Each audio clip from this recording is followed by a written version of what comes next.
La suite, donc, de ces périples, c'est donc que ça me mène à Bordeaux. J'y arrive à l'automne 63. Très peu de temps après mon arrivée, je participe à une excursion de géographie. Quand même une chose importante dans un cursus de géographe, de participer à des excursions. Toutes celles que j'ai faites, moi, surtout à Bordeaux, m'ont beaucoup marqué, m'ont beaucoup appris. Et cette excursion, le départ de l'excursion avait eu lieu, pour ceux qui connaissent Bordeaux, devant ce qui est aujourd'hui le musée d'Aquitaine, qui était autrefois la fac des lettres, sur le cours Pasteur. L'autobus attendait, nous étions tous là. Et progressivement, les uns et les autres arrivaient avec la nouvelle de l'époque, la mort de Kennedy. Ça me reste. On partait en excursion en apprenant que John F. Kennedy avait été assassiné donc à Dallas la veille, mais là avec le décalage des 6 heures, les nouvelles étaient rentrées pendant la nuit ou en fin de journée en Europe. Et cette excursion-là, dont je me rappelle d'abord à cause de cet incident, cette nouvelle qui nous a été communiquée au départ, a été aussi très déterminante pour moi, en ce sens que là, j'ai compris que c'est ce que je voulais faire. Parce que j'ai vu des profs qui, dans certains cas, étaient très ennuyeux en classe, s'éveiller, s'émerveiller en décrivant des paysages, en les expliquant. Je crois pas que c'est cette fois-là que j'ai eu la description qui m'a le plus impressionné de ma vie. C'était d'un géographe qui est connu dans le monde de la géographie française, qui s'appelait Henri Engelbert, qui était un géomorphologue, mais aussi un grand connaisseur de vin, ce qui est forcément le cas de tous les profs qui enseignent en géographie à Bordeaux. À l'époque, en tout cas, ça faisait partie presque des exigences. Il fallait s'y connaître. Et je crois que là, 3 ou 4 de mes profs avaient fait leur thèse d'État sur des sujets viticoles. Ou étaient en train de les faire, parce qu'à l'époque des thèses d'État, c'était éternel. Hein, ça durait 10, 15, 20 ans, une thèse. Et donc, Engelbert lui-même, il s'y connaissait beaucoup en viticulture. Et il a même fait un des classiques, l'histoire du vin d'Engelbert, qui est paru après que j'ai été étudiant là, est un classique. Il y en a eu bien d'autres histoires du vin, non celle de Hugh Johnson. Bon, peu importe. Et donc, c'est Engelbert et ce Barrère, par exemple, pour 2 des profs qui étaient les plus éloquents devant les paysages, m'ont vraiment fait comprendre ce que j'ai toujours défendu, qu'il n'y a rien comme la géographie pour expliquer un paysage et pour expliquer beaucoup plus, parce qu'un paysage, c'est un produit social. C'est pas juste quelque chose, là, c'est pas juste du relief, c'est pas juste de la végétation, c'est pas juste de l'utilisation du sol, c'est une société qui a derrière ce paysage. Et même si on rappelle de nos jours combien la géographie de l'époque n'était pas très critique, elle était élogieuse, elle décrivait les paysages, c'est un peu simpliste de dire ça dans la mesure où il y avait beaucoup de géographes qui avaient une vision critique, dans la mesure où s'ils expliquaient un paysage, pourquoi il y avait du vignoble là, pourquoi il y avait une usine là, pourquoi il y avait un village à tel endroit, pourquoi il y avait une route à tel endroit. Et s'ils avaient de la culture telle que pouvait en avoir quelqu'un comme Henri Engelbert, il en faisait la critique. Il commençait à faire la critique de l'aménagement du territoire, des rapports sociaux qu'il y avait derrière les paysages. Bon, c'est devenu beaucoup plus affirmé dans ce qui est devenu la géographie critique, l'écologie politique au cours des dernières décennies. Ce dont je parle ici, ça a plus de 50 ans, quoi. Mais il reste que cette vision synthèse holistique qui part des détails, qui décrit un vignoble, parce qu'il y avait toujours un vignoble dans les paysages qu'on examinait, quand dans le Bordelais, il n'y avait pas le choix, heureusement. Elle est aussi une vision holistique, parce que je me rappelle que c'est là que j'ai mieux compris l'influence anglaise en Aquitaine, parce que Engelbert nous expliquait l'importance du commerce du vin avec l'Angleterre, et pourquoi est-ce qu'on trouve quelques-uns des meilleurs vins, des meilleures caves du monde dans les colleges de Cambridge et d'Oxford. Ça remonte à cette époque où l'Angleterre était très impliquée dans le commerce du vin. Les Anglais venaient acheter leur vin dans le Bordelais, et ils ont créé un marché. Bon, etc. Excursion de géographie, explication des paysages, déterminant pour moi. Ces 2 années à Bordeaux, parce que j'ai donc fait mon cursus en 2 ans, j'ai un peu triché en ce sens que les géographes à l'époque étaient un peu soumis à l'histoire, comme dans bien des universités du monde. Ça n'a pas toujours changé, ça. L'histoire est considérée comme une discipline plus importante que la géo. Et donc, les gens qui faisaient une licence d'histoire-géographie devaient faire deux certificats de géographie et deux d'histoire, alors que les historiens, ils devaient faire 3 certificats d'histoire et un de géographie. Moi, je n'étais pas soumis à cela parce que je n'avais pas l'intention de rester en France, puis d'y enseigner, de faire ce qu'on appelle le CAPES, etc., puis l'agrégation. Et donc, j'ai fait 3 certificats de géographie et un d'histoire, ce qui m'a permis de faire tout le bazar en 2 ans et non 3 ans, ce qui était le lot de tous ces gens qui sont devenus mes copains et qui ont fini un an après moi. Et donc, ces 2 années ont été bien sûr très intensives, tant sur le plan des études que surtout sur le plan de la découverte. Grâce à des amis, grâce au fait qu'au bout d'une année, j'ai pu m'acheter une petite voiture parce que je suis retourné à Québec pendant le premier été, gagner ma croûte pour payer mon année suivante. Pas très cher parce qu'à l'époque, on ne payait pas de frais de scolarité en Europe. Donc, excusez-moi, il reste très peu élevé encore aujourd'hui. Il fallait payer pour vivre, c'est tout. Puis, c'est une chose qu'il ne faut pas oublier. En France et en Europe, l'éducation a toujours été très financée par l'État. Je me rappelle combien c'était moins cher de manger dans les cafétérias que dans les cafés les moins chers, que de loger dans les cités universitaires. Ça coûtait infiniment moins cher que de loger où que ce soit. Et que donc, on pouvait vivre avec peu de sous. Ce que je venais gagner comme maître nageur pendant l'été, ça me permettait amplement de faire l'année suivante. Et quand je suis revenu la deuxième année, j'avais une bourse du gouvernement français auquel j'avais posé ma candidature l'année d'avant, qui me permettait de tous mes frais. Et ce que j'avais économisé pendant l'été à Québec m'a permis de m'acheter une petite voiture. C'est important parce qu'avec des copains, toutes les fins de semaine, on faisait des virées. Et l'été 65, j'ai fait des virées, notamment avec un de mes frères qui était venu me visiter à travers l'Espagne, à travers l'Italie, et que j'avais abouti à la fin de cet été-là, 65, chez ma marraine, la princesse Élisabeth du Liechtenstein, aussi archiduchesse d'Autriche, qui était la seule membre de la famille impériale d'Autriche à avoir été autorisée à vivre en Autriche, à revenir en Autriche. Donc la sœur de mon parrain, Rodolphe, qui lui, à ce moment-là, était établi à Bruxelles. Et ce mois-là aussi, un peu plus d'un mois, 5 semaines, a été très important pour moi. J'ai encore des souvenirs assez intenses de tout cela. D'abord parce que mon allemand était plutôt bon à l'époque. Je l'avais étudié assidûment sur cassette avec 120 leçons d'assimile. Et puis là, j'étais dans un milieu germanophone. Ma marraine m'obligeait à parler allemand pendant ces 5 semaines-là avec son mari, le prince Henri, et puis leurs enfants. J'ai vécu 5 semaines dans ce château Renaissance, à visiter la région, mais surtout à travailler, puis à parler allemand, par tous mes repas, puis par les quelques petites expéditions de chasse que j'ai fait avec le maître chasseur de la propriété. Alors, je vivais bien sûr dans un contexte, je ne dirais pas plutocratique, mais aisé. C'était des gens qui avaient un château, mais ce n'était pas une vie de dépenses, c'était une vie évidemment confortable, assez particulière, pas très loin de Graz, dans une très belle région d'Autriche, donc au pied des Alpes. Et c'est dans les Alpes que j'ai chassé. Et ça me rappelait, bien sûr, la chasse en Afrique. Bon, j'en ai pas beaucoup parlé parce que je sais qu'il y a des gens qui n'aiment pas la chasse. Les gens qui ont tué des animaux. Bon, moi, ça m'a beaucoup impressionné, cette chasse en Afrique. J'y reviens rapidement parce que j'y allais avec des chasseurs africains, des traqueurs africains, des pisteurs, plus exact, trackers, des pisteurs, et essentiellement toujours le même collègue, le prof de maths, un Américain, et qui respectait les règles, c'est-à-dire qu'il y avait un permis de chasse pour tel type d'animaux. Il n'a jamais été question d'abattre des grandes bêtes, les éléphants, les hippopotames, les rhinocéros, les girafes, etc.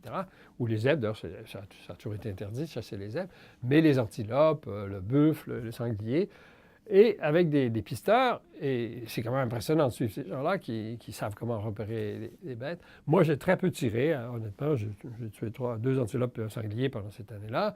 Mais j'accompagnais les pisteurs.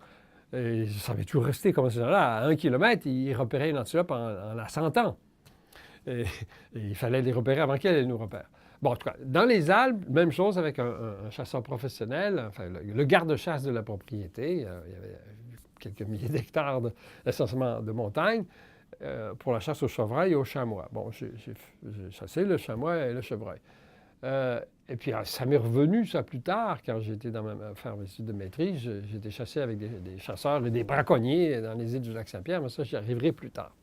Donc, Bordeaux, initiation à la géographie universitaire, par quelques profs excellents, d'autres profs ennuyeux. Ça aussi, ça m'a marqué. Ça m'avait déjà marqué au collège. Il y a des bons profs, puis il faut le dire, malheureusement, il y a des profs ennuyeux. On se demande qu'est-ce qu'ils foutent dans l'enseignement. Et ça, je pense qu'on a tous vécu ça à un moment donné de notre vie. Et moi, j'ai jamais oublié ça. Il y a des profs qui étaient tellement ennuyeux que je lisais pendant leurs cours. Je n'étais pas le seul. On était devenus spécialistes à lire sur nos genoux sans que ça paraisse trop, ou enfin, sans que le prof puisse se laisser comprendre qu'il s'en était aperçu. Mais aussi apprécier certains profs. J'ai un prof, le prof d'anglais, on est plusieurs à s'en rappeler, qui s'appelait Goulet, mais qui non seulement nous enseignait l'anglais, mais nous parlait beaucoup de littérature, nous parlait du monde. Il avait aussi un sens très critique, et ça m'a beaucoup impressionné. Et donc, à Bordeaux, même chose, j'ai eu quelques profs, dont celui que j'ai déjà mentionné 2-3 fois, là, Henri Angelbert, géomorphologue. Ça n'a pas été mon bac, c'est la géomorphologie, mais il avait une telle culture qu'il débordait largement hors de la seule géomorphologie. Donc, cet enseignement, les lectures, bien sûr, tant les lectures de géographie qu'on nous faisait parcourir, découverte d'auteurs importants comme Pierre Gouroux, ça c'est quelque chose, un auteur que j'ai découvert. En fait, j'en avais lu un peu, j'avais lu Les Pays tropicaux avant ça. Les Pays tropicaux, c'est un classique de Pierre Gouroux. Il y avait eu aussi Pierre Desfontaines, que j'ai relu à Bordeaux, qui avait influé dans ce choix, parce que je vous parlais, j'ai oublié, les visiteurs qui venaient chez nous quand j'étais adolescent, très jeune aussi, adolescent. En passant, il y avait eu Saint-Ex, mais pas moi. Moi, je ne l'ai pas connu, il est venu avant que je naisse. Ça aussi, ça avait marqué la famille, parce que son passage avait été... bon, mes frères aînés avaient été très impressionnés par lui, il avait parlé de toutes sortes de choses avec eux, bon, surtout avec mon frère aîné, Thomas. Donc, un des visiteurs, à la toute fin, ça devait être vers 1960, c'est Pierre Desfontaines, un géographe que tous les Québécois connaissent, parce que ça a été un des fondateurs de la géographie. Enfin, il a contribué à la fondation de la géographie au Québec avec Raoul Blanchard. Et lors d'un passage chez nous en 1960, je crois bien, peut-être 61, alors que je jouais avec l'idée d'aller faire mes études supérieures en Europe, puis qu'il y avait la géographie, il m'avait dit qu'il fallait que j'aille à Bordeaux. C'est Bordeaux qui était l'école de géographie tropicale, qui était connue pour la géographie tropicale. Puis comme je m'intéressais à l'Afrique, c'est là qu'il fallait que j'aille. Et c'est donc, ça avait partie des raisons pour lesquelles j'avais choisi Bordeaux. Et donc, à Bordeaux, les lectures, ça a été... Je ne me rappelle pas d'auteur autre que Gouroux qui m'impressionnait à ce point, à part les classiques comme de Martonne, que j'avais apporté avec moi en Afrique, introduction en géographie physique, puis Vidal de Lablache, évidemment, introduction en géographie humaine. Et c'était beaucoup plus, encore une fois, des romans. Nos cours, vous savez, quand on est jeune étudiant, on a des notes de cours, c'est surtout ça qu'on lit puis qu'on bachote. Et on lit à cette époque-là, en tout cas, très peu d'articles scientifiques. On lit les classiques, bien sûr, Max Desruaux en géographie humaine, Max Sort, Vidal de Lablache. Et des romans. Là aussi, je me suis fait ami avec des gars qui lisaient beaucoup. Un qui restait un très grand ami, que je vois encore tous les ans. On fait des virées en vélo tous les ans d'une semaine. On a échangé des livres à l'époque. Ça a continué depuis lors. Sinon, en se les prêtant, en se les conseillant. Bon, Bordeaux, ces 2 années-là ont été très formatrices aussi parce que je viens de le laisser entendre. J'en ai profité pour continuer à circuler. Je suis revenu à Québec, donc, en 65, après avoir terminé mes examens de licence, mon dernier certificat fin octobre, je crois, après ce séjour en Autriche pour bachoter, pour me remplir le crâne de ce qu'il fallait que je sache pour mes examens. Je suis rentré, je suis inscrit tout de suite à la maîtrise, où sous la direction de Louis-Edmond Hamelin, nordiste reconnu, à juste titre, j'ai commencé une thèse de maîtrise. Pourquoi avoir choisi les Îles-du-Lac-Saint-Pierre? Très rapidement. Quand je suis arrivé à Laval, j'ai commencé mes cours, puis je n'étais pas là pour traîner, je voulais faire tout rapidement. Il y a eu aussi un petit problème d'équivalence pour certains cours, retour de la monnaie de la pièce, quoi, avec les Français m'avaient fait suer avec des questions d'équivalence. Mais à Laval, ça s'est réglé très vite. On a exigé que je fasse un cours d'utilisation du sol, d'analyse de photo aérienne, etc. Mais pour l'essentiel, j'avais eu peu de cours à suivre. Et donc, j'ai tout de suite lancé dans la recherche pour la thèse de maîtrise, après avoir été voir M. Hamelin, leur demander conseil. À cette époque-là, là, on allait voir un patron, on disait sur quoi je peux travailler. Je pense que c'était le cas de la plupart d'entre nous. Je pense à des copains à l'époque qui ont fait leur maîtrise aussi à Laval. Et Hamelin m'avait dit, il me disait, vous, Rodolphe, j'ai 3 idées pour vous. Il dit, premièrement, l'histoire du rang québécois. Je dis, mais M. Hamelin, c'est un gros truc, ça. Puis il a dit, oui, c'est vrai. Il dit, peut-être qu'il faudra attendre le doctorat. Puis c'est pas moi qui l'ai fait, c'est lui-même. Ça a été un de ses grands livres qu'il a fait 10, 15, 20 ans plus tard. Je ne sais trop, là. Ça, je réfléchis. Plutôt 20 ans plus tard. Un deuxième sujet de géographie régionale, j'avoue que j'ai un peu oublié où c'était. Et un troisième, les îles du Lac-Saint-Pierre. Et par pure chance, je savais de quoi il parlait parce que j'étais rentré de Bordeaux, évidemment en avion pour Montréal. La première fois que je suis allé en Europe, donc c'était en bateau, mais après ça, c'était l'avion depuis toujours. Et le vol Montréal-Québec, je me rappelle, là aussi en Vaille-Comte, relativement faible altitude, c'était, je me rappelle, 26-27 octobre, toute fin d'octobre. Il y avait eu une neige. Fin octobre, il y avait neigé.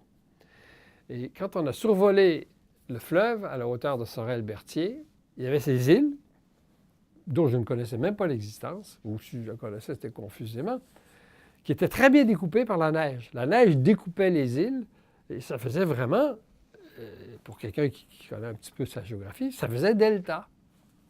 C'est réparti comme un delta. Bon, ça m'avait frappé. Quand Hamelin me dit ça, mais j'ai dit, c'est les îles là, à l'entrée du lac là, qui ont l'air d'un delta. Il dit, ben oui, Rodolphe, c'est un delta intérieur, ça. Ah bon? Bon, bref, et je suis allé voir. J'ai emprunté la bagnole d'un copain, en fait, qui est venu avec moi. On était allés ensemble, pardon. Et je suis allé faire le tour des îles. Il y a des ponts, pas entre toutes. Et puis voilà, j'ai été séduit parce que j'ai vu qu'il y avait des gens qui posaient des collets. J'ai vu qu'il y a des gens qui étaient en train de préparer un pont de glace entre 2 îles en mettant des bio dans les premiers frimas de glace. Un pont formidable, en bois. Armé, mais armé par des bûches. Ben, ça, j'avais encore lu ça nulle part dans l'ethnographie québécoise. Puis je ne sais pas si ça a été décrit souvent par qui que ce soit. Bon. Puis j'ai appris qu'il y avait des pâturages communaux. Puis les pâturages communaux au Québec, il y a des gens qui ne savent pas qu'on a eu des pâturages communaux jusqu'à tout récemment au Québec, où les gens amènent des bêtes sur une île puis ils les laissent là pendant l'été. Bon, alors j'ai décidé de faire ma thèse là-dessus. Ben, on l'appelait ça thèse de maîtrise à l'époque. Et donc, c'est 18 mois, donc d'octobre ou fin octobre 65 à mars ou avril 67, quand j'ai filé vers Singapour pour mon doctorat. Là aussi, j'ai eu un séjour assez... Enfin, séjour, c'est pas un séjour, je rentrais chez moi, mais enfin, une période très intense d'approfondissement de la géographie. Là aussi, quelques très bons cours, j'en ai un peu à suivre. Un ou deux profs que j'ai bien aimés, dont Henri Dorion. Hamelin, j'ai beaucoup aimé mes discussions avec lui. C'était quelqu'un de très rigoureux dans la direction des thèses. Quand il lisait mes chapitres, parce que je suis allé j'ai fait beaucoup de terrain, là. C'est là que j'ai quasiment fait de l'ethnographie. J'étais séjourné dans ces îles-là pendant plusieurs mois et plusieurs fois pendant des fins de semaine ou des semaines, durant à peu près 1 an, parce que je l'ai pondu en 3 mois à la fin, là. Et j'ai séjourné dans des familles, 2 familles en particulier, une à l'île Saint-Ignace et une autre à Sainte-Anne-de-Sorel, donc sur la terre ferme, mais en face des îles dites de Sorel. Et moi, je les ai appelées d'ailleurs les îles du Lac-Saint-Pierre, ou plus exactement les 100 îles du Lac-Saint-Pierre, par analogie un peu avec les 1000 îles. Il n'y en a pas 100 îles, il y en a 40, il y en a 125 selon les saisons, parce que selon le niveau des eaux, il y a des îles qui disparaissent ou il y a des îles qui apparaissent parce que, bon, il n'y a plus d'eau dessus. Puis il y a des îles qui se découpent en plusieurs si le niveau monte parce qu'il y a des chenaux qui se remplissent entre certaines îles. Ça traduit le caractère très dynamique. Et c'est un peu ça auquel je me suis intéressé. C'est là que j'ai un peu découvert, je crois, le pouvoir explicatif. Enfin, une autre étape dans ma découverte du pouvoir explicatif de la géographie. c'est que là, le paysage des îles est un paysage dynamique. Ce sont des îles qui sont redessinées constamment par les humeurs du fleuve et où toutes les activités sont forcément légèrement, sont profondément marquées, pas déterminées, mais marquées par ce comportement, ce dynamisme de la nature, les saisons. Pendant l'hiver, les îles sont liées, on peut sortir le bois, on peut sortir le foin, et même on les sortait au-dessus du fleuve jusqu'en 1954 parce que avant l'ouverture de la voie maritime du Saint-Laurent, où là, l'archipel a été coupé en deux. Et puis les activités, les îles étaient fertiles à cause des inondations, d'où l'ouverture des pâturages communaux. Ces îles-là étaient engraissées par les inondations printanières en limon, les limons du fleuve Saint-Laurent. Et donc ces pâturages-là, que représentaient des grandes îles dans la partie aval de l'archipel, et qui avaient été identifiées comme terres communales par les seigneurs de l'époque, Dupas et Berthier notamment, et Sorel, Dupas et Pierre de Sorel, c'était resté. C'était une institution agraire datant de la fin du 17e siècle qui était encore très active, donc il y a 50 ans. Elle l'est restée. En fait, ça fait seulement depuis quelques années qu'il n'y a plus de bêtes sur les 3 communes de l'archipel. Bon, je m'attarde là-dessus. Il y avait aussi, outre les petits aspects que j'ai évoqués, l'ethnographie de la chasse, des transports sur la glace, le braconnage. Il y a une culture du braconnage dans les îles, c'est-à-dire essentiellement de la chasse en pérenne interdite, et puis d'utilisation d'appelants vivants pour faire descendre les canards lorsqu'ils migrent ou les outardes. Et ça, j'ai été initié à cela. Je ne l'ai pas pratiqué, mais j'ai accompagné des chasseurs. Et là aussi, vous savez, la chasse, ça fait quand même partie de l'histoire de l'humanité. C'est quelque chose de fondamental. Aujourd'hui, c'est devenu ludique. Puis bien sûr, il y a toutes sortes de... C'est prédateur, souvent, c'est tout à fait condamnable dans bien des cas. Mais les chasseurs des îles, à l'époque, comme aujourd'hui, surtout les chasseurs locaux, les gens de Sorel, de Sainte-Anne-de-Sorel, de Berthier, etc., ce sont des gens qui, en fait, sont, alors, dans la majorité des cas, à leur manière, des écolos, parce qu'ils n'ont pas intérêt à tuer des canards hors saison ou à utiliser des appelants vivants, parce que c'est très peu qu'ils font, puis à massacrer des troupeaux entiers ou des voliers entiers lorsqu'ils sont de passage. Ce sont souvent ceux-là qui sont les plus militants pour la protection, ce qu'on appelle l'environnement, et qui sont plus critiques sur l'histoire des bateaux de plaisance qui viennent circuler dans cet archipel et tout. Enfin, là, je ne veux pas trop rentrer dans la géographie de ces îles-là, parce que ce n'est pas l'objectif ici, je crois. Mais encore une fois, quand je dis que le voyage, la recherche, je ne l'ai pas dit, la recherche aussi, ça fait découvrir les vertus de la discipline qu'on pratique. Parce que je ne suis pas en train de dire que la géographie pour expliquer tout, mais que le pouvoir explicatif de la géographie, c'est pas seulement expliquer les paysages, c'est expliquer aussi les rapports sociaux. Et ça, c'est sans nécessairement l'avoir conçu très clairement lorsque j'ai rédigé ma petite thèse de maîtrise. C'est vraiment là que ça s'est ancré de plus en plus. La dite thèse, je l'ai soutenue fin mars 65, devant jury, parce qu'à l'époque, les thèses de maîtrise, c'était quand même quelque chose d'un peu plus exigeant. Et donc, il a fallu que je la soutienne. Ça avait été une expérience formatrice, disons, qui s'était très bien passée. Et puis, une semaine après, j'étais en route pour Singapour. Alors, pourquoi Singapour? Pourquoi est-ce que j'avais changé, que j'ai abandonné l'Afrique? Je n'avais pas abandonné l'Afrique brutalement, ça s'est fait par étapes. Quand j'ai fait ma licence à Bordeaux, il était question que je revienne faire un doctorat, là ou ailleurs en France, mais vraiment là, sur l'Afrique.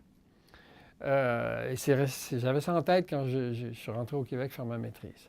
Mais pendant mes études à Bordeaux, j'avais un cours d'un spécialiste des Antilles, Guy Lasserre, qui avait donné un cours sur la Malaisie-Indonésie, que j'avais beaucoup apprécié, qui m'avait remis dans des lectures sur l'Asie du Sud-Est.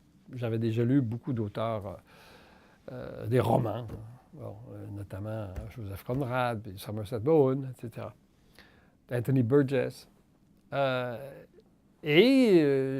j'ai commencé mes études de maîtrise à Laval, là, il y a des profs qui m'ont conseillé de virer ma cutie, si je puis dire, il y a beaucoup plus, c'est beaucoup plus intéressant l'Asie. On a plus besoin de spécialistes de l'Asie dans nos universités, parce qu'à l'époque, vous savez, on formait les chercheurs pour qu'ils reviennent dans les universités. Et puis c'est ça, et puis j'avais des choses auxquelles m'accrocher. Parce que, par exemple, il y avait eu pendant toute cette adolescence quelqu'un que j'ai pas mentionné tout à l'heure, un missionnaire père blanc, philippin, qui était un ami de collège de mon père, qui est passé une fois par année pendant, je ne sais plus, 5, 6, 7 ans, et puis qui me racontait à chaque fois, puis moi je posais beaucoup de questions, vous devinez, moi, quand un voyageur débarquait à la maison, vous savez, j'avais 9, 10, 12 ou 15 ans, je lui posais plein de questions. Et lui, il avait travaillé chez les Igorotes. C'est un terme collectif, c'est pour désigner les peuples des Hautes-Terres de Luzon. Et il me racontait plein de choses. Il avait été là pendant la guerre, en plus. Alors, à l'époque où les Igorotes avaient résisté aux Japonais, quand les Japonais avaient voulu tenir militairement les Hautes-Terres, ce qu'ils ne sont jamais parvenus à faire. Alors, le Father Marcus me racontait tout ça. Et alors, bon, j'ai recommencé à rêver. J'ai changé, ah voilà, c'est plus l'Afrique. Puis, ça, le défi était nouveau. L'Afrique, c'était presque revenir en arrière.